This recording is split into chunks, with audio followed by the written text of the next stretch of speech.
What's up, everyone? Welcome back to the Film Room. I'll tell you what, I've watched a lot of Alabama football this year while scouting their annual talent pool, and after watching all this tape, I've come to one conclusion. Lane Kiffin is a magician, but unfortunately, he's a magician whose best trick was making O.J. Howard disappear. I mean, when you talk about all-time underutilized talents in college football, Howard's name has got to be somewhere near the top.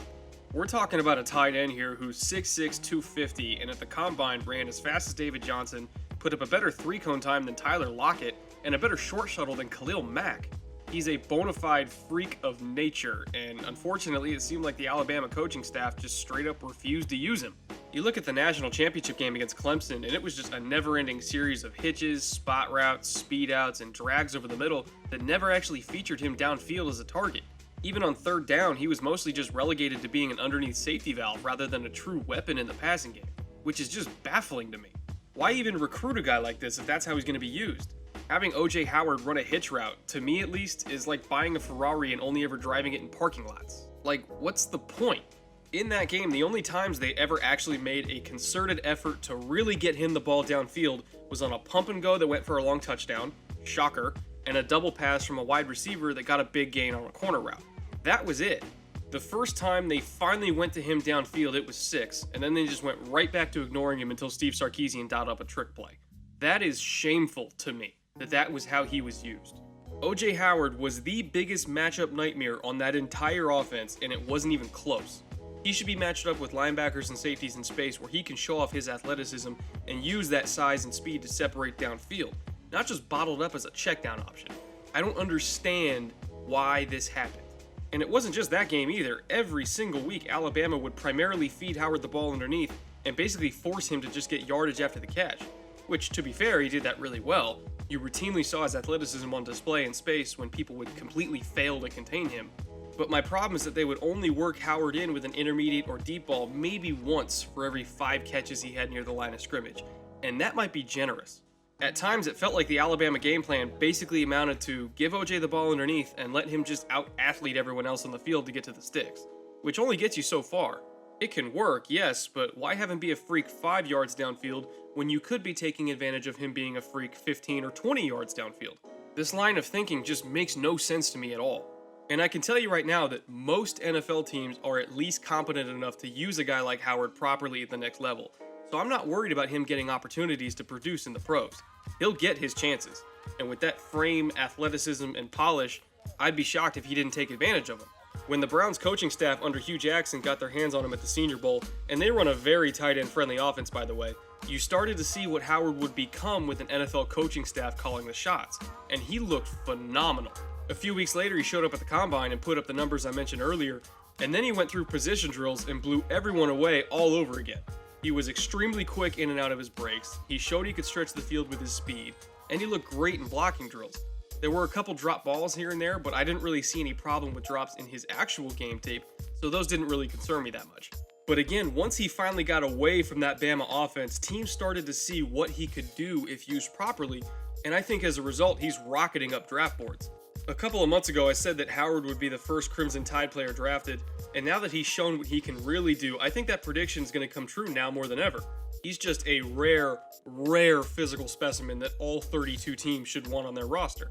And what separates Howard from a lot of the other huge athletic tight ends that have come out of college in recent years, whether it be Tyler Eifert or Eric Ebron or Travis Kelce, any of those guys, is that Howard comes into the NFL ready to be that inline blocker that a lot of teams don't really have. Or if they do have an inline blocker, it's rare that they also have a receiving skill set to be a difference maker in the passing game. Howard can do both. He can help on early downs with sealing the edges or lead blocking as an H-back, and then on 3rd and 5, he can be that mismatch downfield that nobody can cover. He's a complete tight end in every sense of the word, which is why I think he's absolutely the best prospect at that position to enter the draft since Rob Gronkowski in 2010. And keep in mind that Gronk only fell out of the first round because he missed his entire junior season to a back surgery and then turned pro without going back for his senior year. If he was healthy, he very easily would have been seen as one of the best prospects in that entire class, just like Howard is today. And back to Howard as a blocker really quick, he does lose sometimes, as most tight ends do. He'll get too high in that 6'6" frame and get out-leveraged. He'll disengage his hands too early and allow the defender to shed the block, or sometimes he'll just miss his hand placement entirely and never get a secure block in the first place. Those things do happen at times, and he's got a little bit more refinement to do. But for a college tight end, he's still very, very reliable on those early rundowns to seal the edges and work with his tackles on double teams. Even Gronkowski gets his ass handed to him from time to time, but just like Howard, he wins a lot more than he loses. And to be honest, what I really like about him the most is that he competes. He gets after guys like Myles Garrett and he challenges them. Win or lose, he challenges them. He never backs down, even if realistically nobody expects him to win that one-on-one battle. And I love that attitude. He can anchor against bull rushes from a 300-plus pound defensive tackle like Elijah Qualls, and he fights hard to lose as little ground as possible. He engages highly touted safeties like Jamal Adams in space and makes it his personal mission to seal them from the edges. And in a tight end, that's really all you can ask for. Just improve your technique as much as possible, use that natural athleticism to your advantage, and above all, be willing to compete on every down for every inch of grass. If you can do all three of those things, you're going to be a good blocker. And so far, OJ Howard checks every single one of those boxes. So where does a complete tight end like this end up going in the draft? He's big, he's fast, he's technically refined, or at least by college standards he is, and he's got a reliable pair of hands. Pretty much every team in the league can find a use for a multifaceted weapon like that, but I think the team that jumps out to me first is Tennessee at pick 5. They really need weapons for Marcus Mariota, and with their smash-mouth offensive style, they aren't afraid to just stay in 2 tight end sets all day and build their whole passing offense around that package. He could go to the Jets at number 6 simply because they need good players on offense, period, regardless of position. Carolina at 8 makes a lot of sense considering their willingness to throw the ball downfield and find mismatches for their tight ends in space. And of course, they're a run-oriented team as well, so his effort and upside as a blocker is useful to them.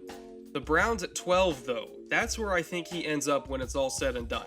They coached him at the Senior Bowl where he was extremely impressive, and they're another team that just flat out needs good players, period. Doesn't matter what position, they just need good players. And they need to start hitting on all these first-round picks that they always seem to get but never capitalize on. At worst, I think Howard is a quality starting tight end that will be worth a first-round pick. But best case scenario, I think he can be a perennial Pro Bowler and All-Pro that terrorizes the AFC North for the next decade.